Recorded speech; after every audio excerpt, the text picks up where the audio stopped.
This video is sponsored by War Thunder. There seems to be a lot of discussion right now towards the upcoming Sonic game, Sonic Racing Crossworlds. Whether or not it will be a success, how it'll do compared to other upcoming racing games, more specifically, Garfield Kart 2, as well as folks questioning if it'll even be any good on its own. It's honestly a bit bizarre to see this unfold considering the fact that, I'd say upon announcement, most people were incredibly excited for the game, and assumed it would be amazing based off what the trailer showed us.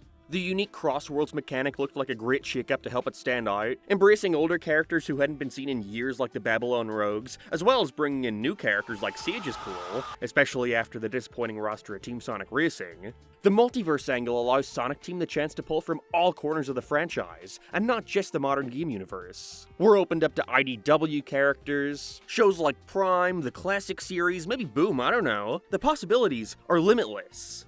And holy crap! They're bringing back the Riders boards? In an approach similar to Mario Kart Wii with its motorcycles, you'll be given the option to either ride around inside a car, or a hoverboard. This seems like a Sonic fan's dream. So why does the reaction so far seem so mixed?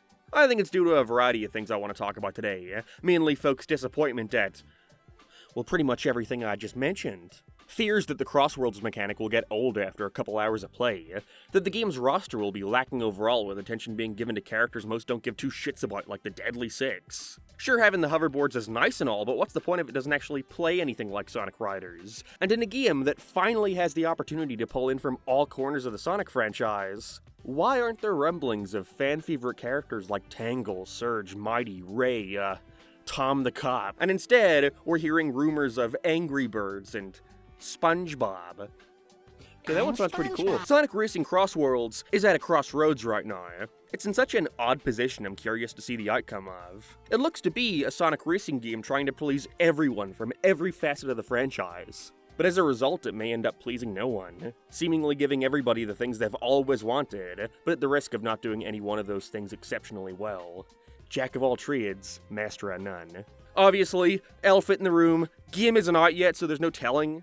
Even though people were given the chance to play it for a couple days a few months back during its global beta test, which yours truly took part in. It's fun. Chaotic, but fun. So today that's not what I'm talking about. Instead, I want to focus on what I think the game has going for it in terms of being a success, but also what it unfortunately has going against it.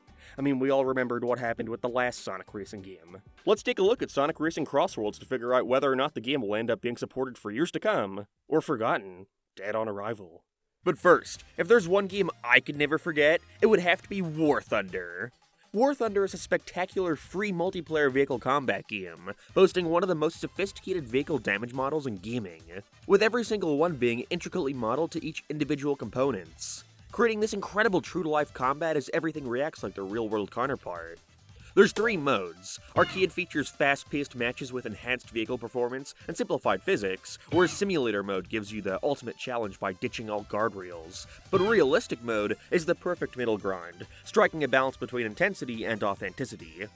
With all this and super in-depth customization, there's no reason not to check out War Thunder, especially now that they've got their brand new mobile version, allowing you to take the battlefield wherever you go with intuitive controls and seriously impressive graphics. But you can also get it on PC, PlayStation, and Xbox, again, for free. Better yet, if you sign up using my link in the description and pinned comment, you can play the game and get a set of bonuses just for you, including multiple vehicles, an exclusive vehicle decorator, 100,000 silver lions, and 7 days of premium activity.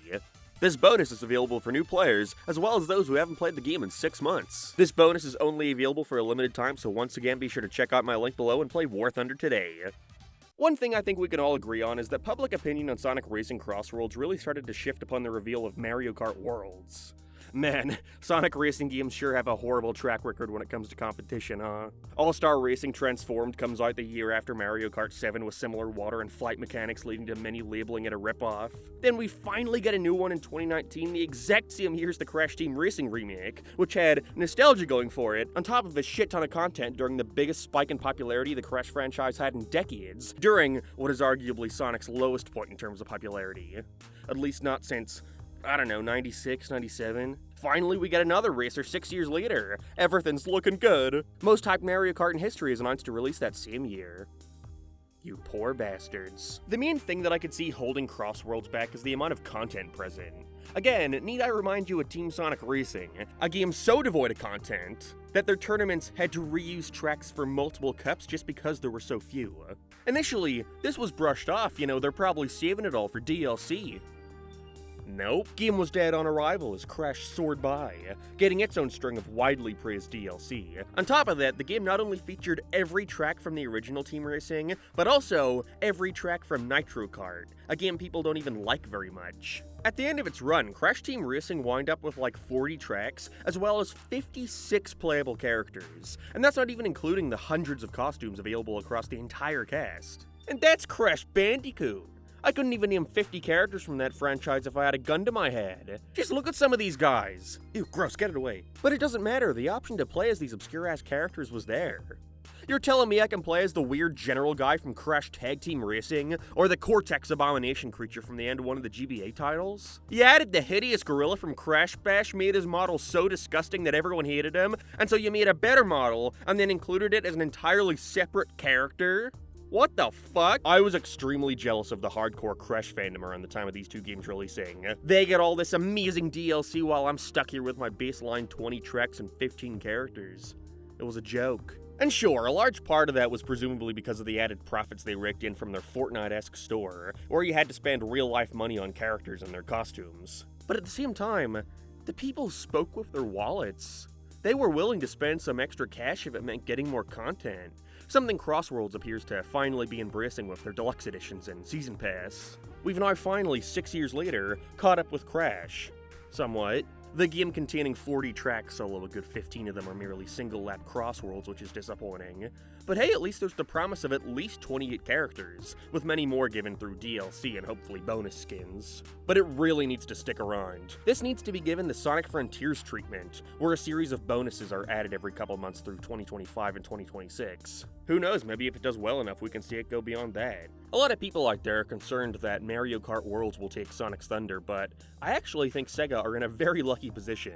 Sure, they're both kart racers, but Crossworlds and Worlds seem to be on two complete opposite sides of the spectrum. Whereas Mario Kart appears to be trying to reinvent the genre, mixing a typical kart racer with an open world game, Sonic Crossworlds is going for something super traditional, more so than any other Sonic racer since the first All-Star Racing game. It really reminded me, funnily enough, of the Mario Kart Arcade GP Grand Prix DX Director's Cut or whatever the fuck it's called. The tracks are super narrow, you feel on rails a lot of the time. That's not a negative, of course, it's just a different approach. One you can get a ton of mileage out of. I know I did during the beta test, calmed down on those fucking items though. While Mario is clearly much larger in scope, let's be real, that was always going to be the case, it's got Nintendo money. But at the same time, as much as I've seen Sonic fans bitching about aspects of Crossworlds, I've seen an equal amount of Mario fans disappointed that Worlds won't be going for something more in line with what they got out of 8 Deluxe. Some people do just want to have a series of cups they can play through with their friends without concerning themselves with some massive open world that you don't have much to do within.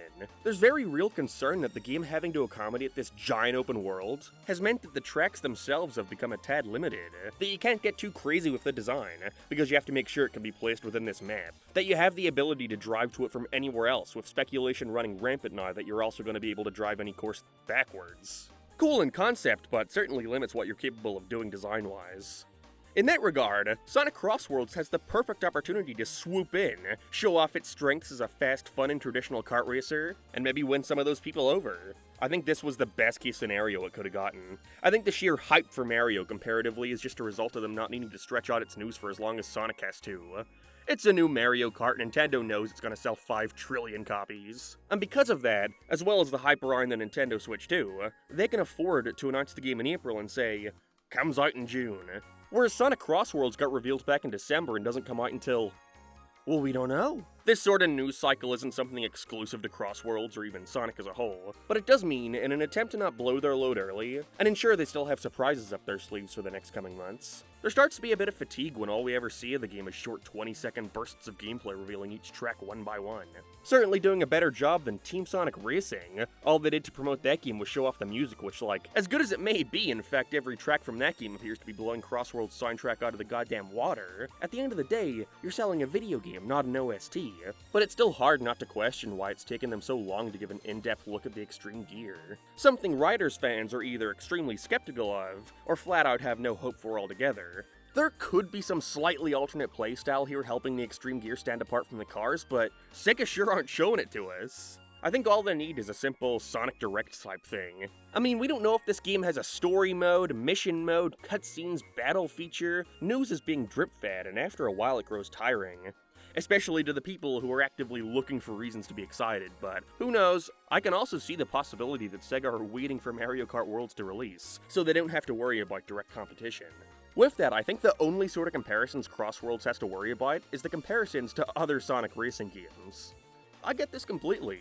I was initially a little bummed to see their boats and air gameplay seem way more railroaded compared to how freeing it felt and transformed. I think about how open the sea was in those games, letting you drive all over. Yet because of Crossworlds' focus on more arcadey gameplay this time around, most boating areas are sectioned off into primarily straight lines. Right now we're beginning to see more of the hoverboard gameplay, and a lot of folks are disappointed it doesn't look anywhere near as fast, strategic, or stylish as the Riders games were. That's the issue when you try to please everyone. When you try to include every popular form of gameplay seen in past Sonic racing games, you're allowing people to have a direct frame of reference and therefore have a preference towards one or the other. Now all Sonic Crossworlds has to do to mitigate these comparisons is to show off how these disparate gameplay styles combine together to create something entirely new, to focus on how fun and chaotic it can be to have hoverboards on the same tracks as cars, while teleporting to entirely different worlds in real time. But as of now, that's something we have yet to see. Because of that though, I think it's too early to make a call on it. You can't say it'll be bad because we haven't seen it yet, which is why we've mainly seen the fan base mostly remain skeptical, because there hasn't been enough to convince some that this will make the game worth it, especially over having another attempt at Riders, or even the on-foot racer, which was only given one attempt. One thing I am excited for is the crossover potential we're seeing here. When thinking of the multiverse, I didn't consider this could mean Sonic crossing over with other franchises. And so consider my shock with these upcoming rumors of SpongeBob SquarePants joining the roster. A lot of people are disappointed by this, and honestly, I do understand the complaints. You're telling me in the first multiverse Sonic game that we're not getting any IDW characters, but we are getting SpongeBob? But I'm kinda for it. Obviously, I think their best move is to have both. Please the side that wants more obscure Sonic characters, as well as the side that wants this shit to get crazy. Pull in anyone and everyone from any franchise. I think the unfortunate reality, though, is that the concept of the multiverse simply raises expectations. With Team Sonic Racing, the roster was limited to the modern cast, and so any speculation had to be contained within that reality, that there was no chance of getting Boom or classic characters. But this time, it's the exact opposite. The floodgates are wide open. They have the ability to pull in from an insanely wide pool of characters, hundreds, thousands even. And so when you give favoritism to one character or focus more on collaborations with other brands, you're obviously going to be leaving the fan bases that other characters have feeling kinda gypped. Especially because this is seemingly the only real chance of getting these more obscure characters in a game again. Or for the first time. The people who were excited at the prospect of Surge getting her time to shine are finally having a playable Mephiles or Styx getting her grand return. You're telling me we're not getting any of that in favor of, well, I don't know, Walter White? Unfortunately, Sega knows the chances of this game selling more copies is much higher with SpongeBob being playable over Rough and Tumble or Jewel. This is why I'm saying the success of this game ultimately has nothing to do with competition. It has nothing to do with what Mario is doing or what Garfield is doing, or what Sonic games have come before. It all comes down to how committed Sonic Team are into putting everything they can into this game's content. With something as humongous as the Sonic multiverse, there sure are a lot of people to please. Sega's got their work cut out for them, but with the success of the movies bringing in more profits to pump back into the series, as well as Sonic right now being at the height of his popularity since the early 90s, time and money is no longer becoming an excuse anymore. So, I guess we'll see what happens with Sonic Racing Crossworlds. I'm rooting for ya. SpongeBob would be awesome now. Once again, thanks War Thunder for sponsoring this video. I always race to win, keep running to